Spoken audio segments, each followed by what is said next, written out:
Is Jessica Holland, and this is my video blog post.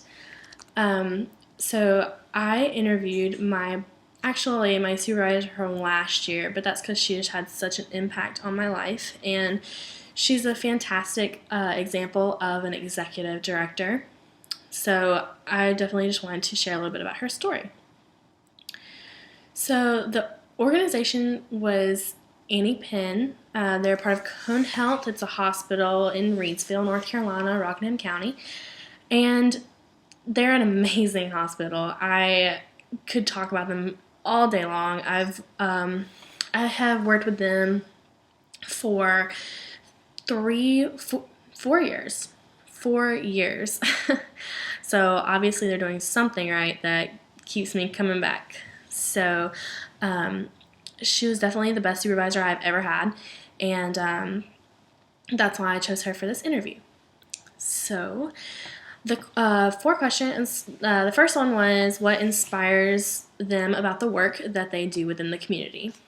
So that was not hard for her to answer. She's director of community outreach for Annie Penn, and she does a fantastic job. But she said, I have always felt the need to help people. My family was not the most wealthy in my county, and I would not be here today without the helping hands that came before me. I feel that it is my duty to relay that kindness to those I come in contact with today.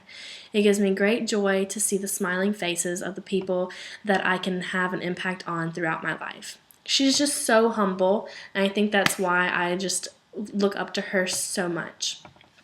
The second question was, how do they balance their work with other aspects of their life? I can say she does a fantastic job at this, but this is what she had to say. Time management is definitely a key factor. I have a wonderful husband and daughter that is soon to be married. Helping my only child plan her wedding has taken a lot of my time recently, but I always make time to complete my job efficiently.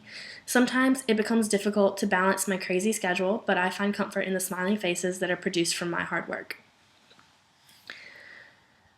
And then the third question is, what is the most rewarding part about their job, and what is the hardest? So she said, as I stated before, the people that I come in contact with absolutely make my job worth it. Don't get me wrong, everyone has his or her bad days. I've had quite a few, but that doesn't mean I do not love my job. I believe that it is why I love seeking the gratitude through body language.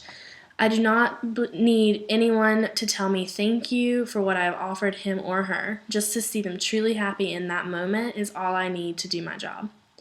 If I had to choose the hardest part, it would be my own faults. Number 1 being that I'm a perfectionist and I want to please everybody.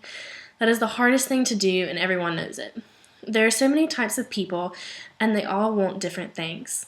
I must thank my short background in psychology for teaching me that principle and showing me how to overcome it. We definitely all know, juniors, seniors in college, everybody, it is so hard to please everyone, and that's something that you learn in your classes, and you just have to learn how to deal with it. And she really has done a phenomenal job. I'm very proud to call her my supervisor.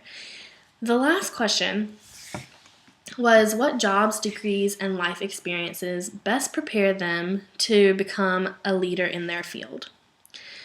And she said that she owes her leadership skills to her father. He was the biggest and best role model in my life thus far. He was sure to teach me what a true leader looks like and how they must act in order to be successful in their endeavors. Unfortunately, my father has since passed, but that only made me strive harder to be like him. So all in all, Stokes Ann is just an amazing person, a great director, and definitely someone to look up to and learn things from. And I have learned so much from her. Even this past summer, I still spent time with her and went to her for advice and asked her questions, and she has always been there for me. And I definitely feel comfortable looking up to her and looking to her for resources in the future. So that's it. That's my video blog. Thank you for listening.